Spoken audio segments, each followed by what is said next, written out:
ये holding company और ये सब्सिडियरी कंपनी, बराबर।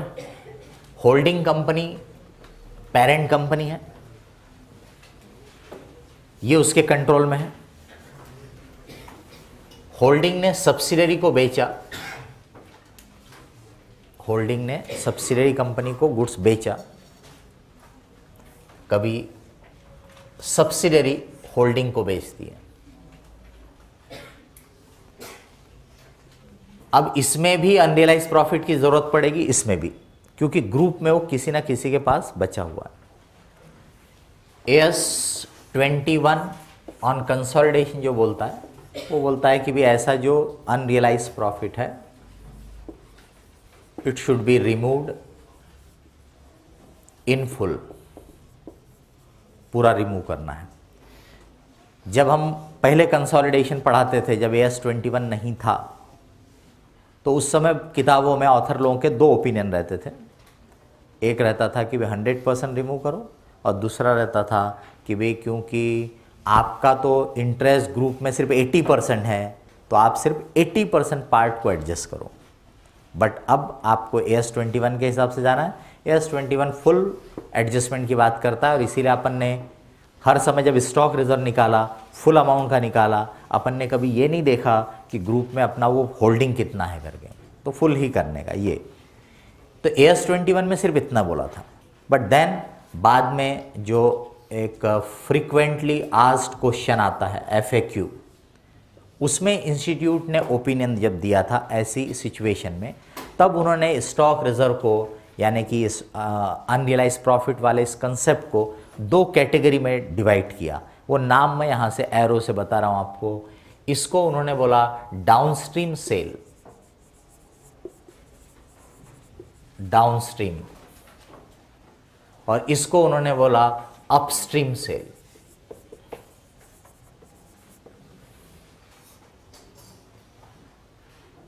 अब किसी के मन में जरूर आएगा कि सर मैं सब्सिडी को ऊपर लिख के होल्डिंग को नीचे लिख दूंगा तो फिर, है ना, है ना।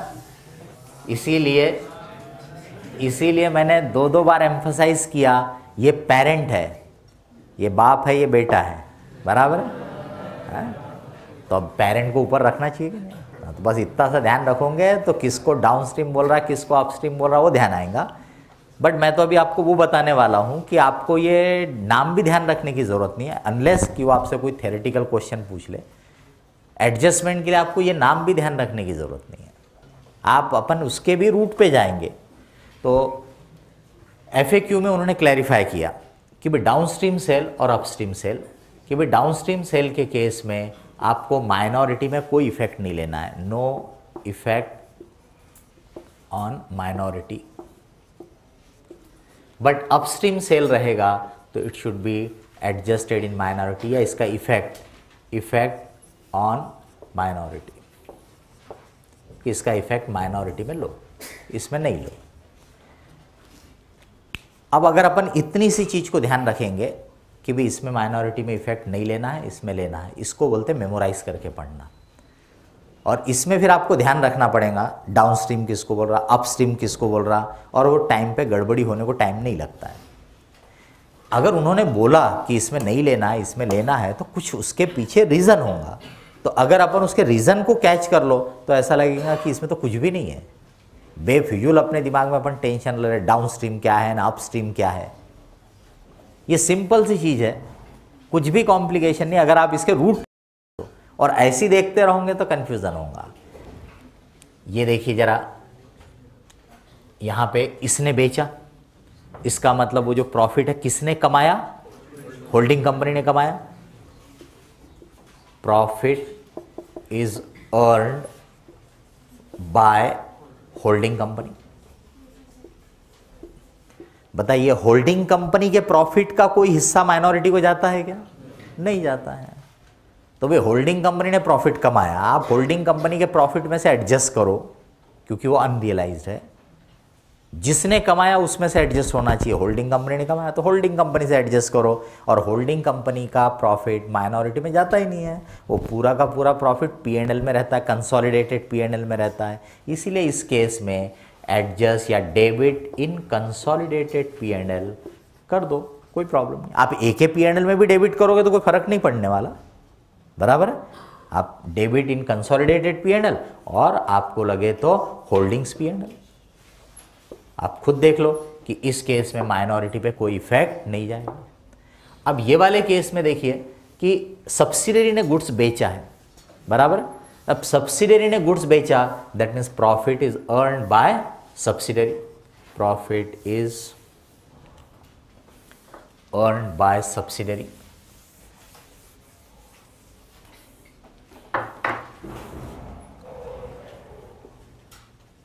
Earned by subsidiary. अब सब्सिडरी का प्रॉफिट पेरेंट कंपनी और माइनॉरिटी में डिवाइड होता है, तो जब सब्सिडरी ने ये प्रॉफिट कमाया था और आप बोल रहे ये प्रॉफिट अनरियलाइज है, तो that means it should be adjusted from subsidiaries P&L। अपन ने अभी वही किया है, डेबिट इन सब्सिडरीज P&L, और सब्सिडरी के P&L में डेबिट किया तो ऑटोमेटिकली 80% से पेरेंट कंपनी का हिस्सा कम हो गया और 20% से माइनॉरिटी का हिस्सा कम हो गया, यानी माइनॉरिटी पे उसका इफेक्ट आ गया। अगर आप इसको कंसोलिडेटेड P&L में एडजस्ट करते, इसका मतलब पूरा का पूरा एडजस्टमेंट हो रहा है ग्रुप के प्रॉफिट में, माइनॉरिटी में कोई इफेक्ट नहीं आया। लेकिन अगर आपने सब्सिडरी के P&L में उसको डेबिट कर दिया तो ऑटोमेटिकली माइनॉरिटी के इस पे उसका इफेक्ट आ गया। समझ में आ गई ये बात? कितना सिंपल रहता अगर आप उसके लॉजिक पे जाओ, अगर आप रीजन पे जाओ। भाई जिसने कमाया उसमें से एडजस्ट करना, ये सिंपल सी बात।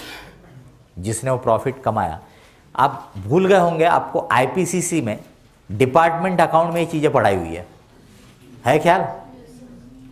कि कभी कभी वो बोलता रियलाइज प्रॉफिट निकालो, तब आपको फोर्सफुली बताया था कि स्टॉक जिसके पास रहता है उसने प्रॉफिट नहीं कमाया, उसने तो बेचारे ने महंगे में खरीदा है, बराबर है ना। प्रॉफिट किसने कमाया? जिसने बेचा है। तो ये वाले केस में स्टॉक इसके पास है, स्टॉक इसके पास है, बढ़ाया हुआ फिगर है, लेकिन वो इसकी कॉस्ट है, इसका प्रॉफिट नहीं है। प्रॉफिट किसका है? वो इसका है। तो नेचुरली अगर एडजस्ट करना ही है तो इसके प्रॉफिट में से एडजस्ट करो, और इसके प्रॉफिट में से अगर आप एडजस्ट करोगे तो इसका मतलब उसका माइनॉरिटी पे कोई इफेक्ट जाने वाला नहीं है। तो इसीलिए अपन ए के P&L में लेने के बदले सीधे सीधे काय में ले लेते हैं? कंसोलिडेटेड P&L में। लेकिन ये वाले केस में इसने बेचा, इसके पास स्टॉक है, स्टॉक इसके पास है, लेकिन प्रॉफिट किसका है? वो सब्सिडरी का। और सब्सिडरी के प्रॉफिट में होल्डिंग का और माइनॉरिटी का शेयर रहता। तो अगर मैं सब्सिडरी के P&L में एडजस्ट करूंगा तो ऑटोमेटिकली होल्डिंग और माइनॉरिटी में एडजस्टमेंट का इफेक्ट आ जाएगा, अलग से फिर कुछ करने की ज़रूरत नहीं पड़ेगी। इसको भी अपन डिविडेंड की तरह अलग से कर सकते हैं, इसको भी अपन डिविडेंड की तरह अलग से कर सकते हैं, लेकिन शायद हो सकता है वो आपको ज़्यादा कंफ्यूज करे। तो बेटर ऑप्शन ये है कि सब्सिडरी के P&L में डेबिट कर दो। समझ में आ गई बात? तो ये है डाउनस्ट्रीम और अपस्ट्रीम का। इसके पहले के प्रॉब्लम में मैंने आपको ये पॉइंट इसलिए नहीं बोला था क्योंकि मैं ध्यान दे रहा था कि वो चीज़ें डाउनस्ट्रीम वाले थे। आप घर में जाके देख लेना, वो होल्डिंग कंपनी ने बेचे हुए गुड्स थे, इसका मतलब प्रॉफिट होल्डिंग कंपनी का था। तो इसलिए मैंने आपके ध्यान में नहीं लाया वो कंसेप्ट, एज इट इज़ करता चला गया, बराबर।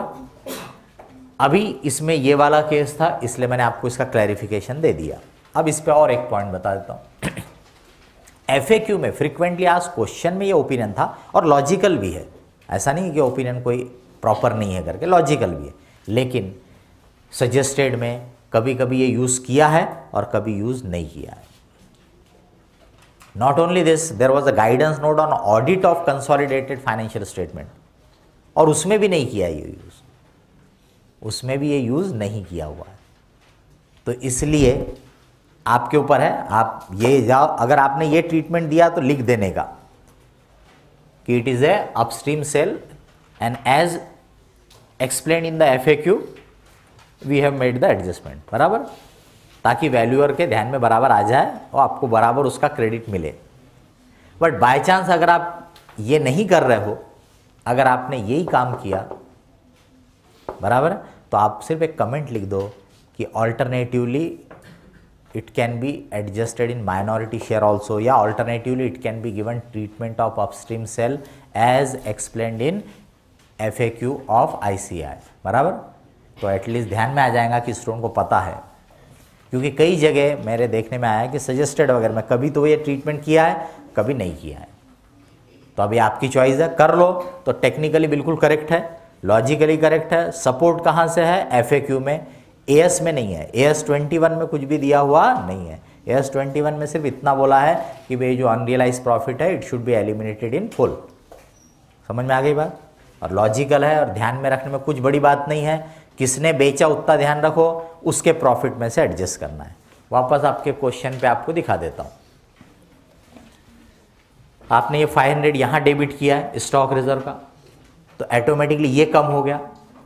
इसका 80% यानी 400 इसमें से कम हुआ है और 100 इसमें से कम हुआ है। करेक्ट?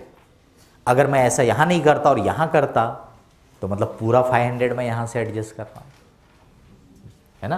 पूरा 500 में यहाँ से एडजस्ट कर रहा हूँ, जबकि वो प्रॉफिट सब्सिडियरी ने कमाया था, और सब्सिडियरी ने कमाया मतलब वो प्रॉफिट इसमें इंक्लूडेड है, और ये प्रॉफिट में का कुछ हिस्सा माइनॉरिटी को भी जाता है। तो जब इस प्रॉफिट में अनरियलाइज प्रॉफिट है तो भाई माइनॉरिटी का भी हिस्सा उसमें से कम होना चाहिए। समझ में आ गई बात? तो उसके लिए एक रास्ता यहीं डेबिट कर दो, अपने आप कम हो जाएगा। अब दूसरा रास्ता है, कभी कभी आपको ऐसा भी मिल सकता है कि वो क्या करेगा, 500 अलग निकालेगा और फिर उसमें से 80% यानी 400 यहाँ डेबिट करेगा और 100 यहाँ डेबिट करेगा। तो उसके लिए कोई मना ही नहीं है। Is it clear? अब बताइए आपको इसमें और कोई क्वेश्चन और कोई पॉइंट है तो?